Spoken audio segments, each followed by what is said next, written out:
Welcome back दोस्तों। मैं वापस आया हूँ अपने एक और वीडियो के साथ। ये वीडियो होने वाला है BCSL 045 algorithm design lab course के साथ। तो इस वीडियो में हम लोग इम्पोर्टेंट वाइवा क्वेश्चंस देखेंगे, क्योंकि अब पूरा आफ्टर कोविड सारा ऑनलाइन हो रहा है वाइवा। सो मैं कुछ क्वेश्चंस जो कि हर ईयर वाइवा क्वेश्चंस पूछे जाते हैं आपके इस प्रैक्टिकल लैब के एग्ज़ाम में। तो सबसे पहले क्वेश्चन पेपर देखते हैं। तो क्वेश्चन पेपर कुछ इस तरीके से होता है। BCSL 045 introduction to algorithm design lab. ये जब थ्योरी का अगर जब आपका वहाँ पे ऑफलाइन मोड में होता है, उस टाइम पे पहले आपको ये क्वेश्चन पेपर दिया जाता था, जिसपे आपको ये दो क्वेश्चन दिए हैं 20-20 मार्क्स के, जिसको आपको पहले सॉल्व करना है कॉपी पे, एंड देन आपका वाइवा 10 मार्क्स का होता था। तो क्वेश्चन कुछ इस तरीके से आते थे, जैसे write a program to generate 10 Fibonacci series and calculate complexity of each statement and total complexity of a program. Next question, write a program to find minimum of 10 numbers and calculate time complexity of each statement and total complexity of a program. तो ये question कुछ आते थे, इसको आपको solve करना होता था। तो ये 40 मार्क्स के ये क्वेश्चंस होते थे और 10 मार्क्स का वाइवा। बट आफ्टर कोविड सब ऑनलाइन हो रहा है, तो ऑनलाइन में ये क्वेश्चन पेपर तो आता नहीं है। आपके जस्ट आपसे 2 या 3 वाइवा क्वेश्चंस पूछे जाते हैं, उसके बिहाफ पे आपकी मार्किंग होती है। तो चलिए शुरू करते हैं अपना वीडियो वाइवा क्वेश्चंस के साथ।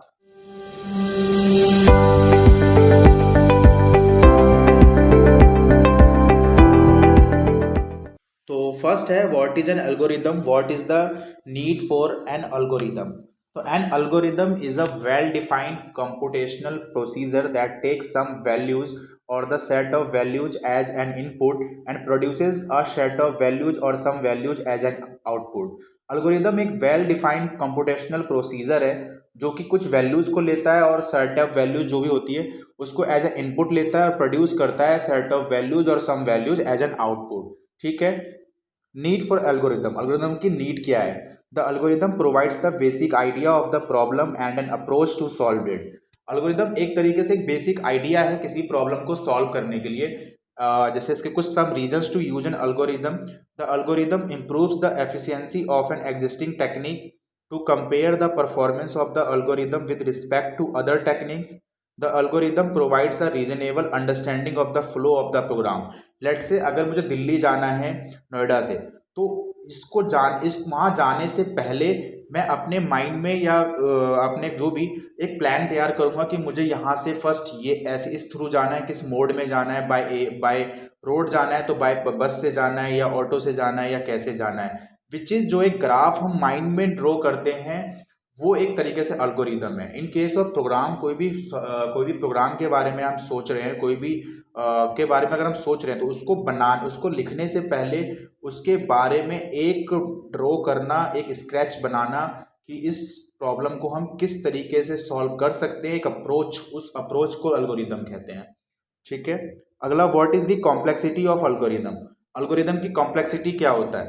The complexity of the algorithm is a way to classify how efficient an algorithm is compared to alternative ones. It's focus is on how execution time increases with the data set to be processed. यानी ये complexity क्या होता है? ये execution time data को बताता है कि किसी भी डेटा का जो प्रोसेस टाइम है, एग्जीक्यूशन टाइम है, वो कितना है। ठीक है। It is suitable to classify algorithm based on the relative amount of time और relative amount of space they required and specify the growth of time space requirement as a function of input size. ठीक है। ये आपका ये classify कर देता है कौन से कितना टाइम में ये डेटा हमारा प्रोसेस होगा, कितना टाइम इसमें लगा, कितना अमाउंट, मतलब अमाउंट ऑफ स्पेस इसमें कितना लगा। तो ये सारी चीजें आपकी कॉम्प्लेक्सिटी ऑफ एल्गोरिथम से पता चल जाता है। Time complexity versus space complexity, ये टॉप मोस्ट क्वेश्चन जरूर पूछा जाता है। टाइम कॉम्प्लेक्सिटी क्या होता है? Time complexity is a running time of a program as a function of the size of the input. ठीक है। टाइम कॉम्प्लेक्सिटी जैसे रनिंग टाइम बताता है प्रोग्राम का, कि कोई भी अगर हमने प्रोग्राम लिखा है उसमें कोई स्पेसिफिक फंक्शन, वो कितने टाइम में एग्जीक्यूट हुआ, कितने टाइम में रन हुआ, उसका running time is called time complexity. अगला, space complexity. Space complexity analyze the algorithms based on how much space an algorithm needs to complete its task। अगर हमने कोई टास्क दिया है, उस टास्क को कंप्लीट करने के लिए हमारे उस एल्गोरिदम को कितना स्पेस ले रहा है वो जरूरत होगी, which is called space complexity. We achieve the following types of analyse for complexity. After complexity में हम लोग क्या मतलब क्या चीजें हम निकाल सकते हैं। Worst case function n, it is defined by the maximum number of steps taken on any instance of size n. ये मैक्सिमम नंबर ऑफ स्टेप्स के लिए बताता है or any instance of size n. It is defined by the minimum number of, और best case क्या होता है, it is defined by the minimum number of steps taken on any instance of size n. ये roast case जो होता है maximum number of steps taken on any instance of size n के लिए, और बेस्ट केस जो होता है minimum number of steps taken on any instance of size n के लिए। Average time, it is defined by the average number of steps taken on any instance of size n. ये average number of steps के लिए use किया जाता है। What are the asymptotic notations, क्या होते हैं। Asymptotic notation analysis used to measure the efficiency of an algorithm that does not depend on machine specific constants and prevents the algorithm from comparing the time taking algorithm. The three most used asymptotic notation is as follows. First, theta notation. Theta notation defines the exact asymptotic behavior. To define a behavior, it bounds function from above and below. Big O notation. The big O notation bounds the function from above. It defines an upper bound of an algorithm. The time complexity of insertion sort is big O n square. It is useful when we only have upper bound on time complexity of an algorithm. Omega notation, just like big O notation provides an asymptotic upper bound, the omega notation provides an asymptotic lower bound on a function. It is useful when we have lower bound on time complexity of an algorithm. Some examples of divide and conquer algorithm. Question में आपको viva question में आपसे पूछ सकते हैं examiner कि divide and conquer algorithm के कुछ एग्जांपल बताइए कि किससे हम लोग डिवाइड एंड कॉन्क्योर एल्गोरिदम को अचीव कर सकते हैं।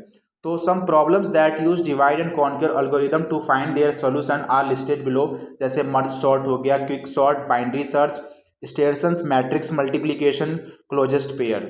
तो ये कुछ हैं जिनसे हम लोग डिवाइड एंड कॉन्क्योर एल्गोरिदम के थ्रू इसका सॉल्यूशन फाइंड आउट कर सकते हैं। Next, below is a list of algorithm that finds their solution with the use of the greedy algorithm. अब greedy algorithm का यूज करके हम सॉल्यूशन निकाल सकते हैं। Travelling salesman problem, Prim's minimal spanning tree algorithm, Kruskal's minimal spanning tree algorithm, Dijkstra's minimal spanning tree algorithm, graph map colouring, graph vertex cover, knapsack problem, job scheduling problem. So ये कुछ questions थे viva के लिए जो viva में पूछे जाते हैं। तो अगर आप इसको भी प्रिपेयर करके पेपर में जाते वाइवा अपना देते हैं तो आपको काफ़ी हेल्प मिलेगी। उम्मीद करता हूँ ये वीडियो आपको अच्छा लगा होगा, कुछ इंपॉर्टेंट क्वेश्चंस आपको पता लगे होंगे। मिलेंगे अपने नेक्स्ट वीडियो में कुछ और नए इंपॉर्टेंट वाइवा क्वेश्चंस के साथ, कुछ अदर अलग सब्जेक्ट्स के साथ। तो तक के लिए थैंक यू सो मच।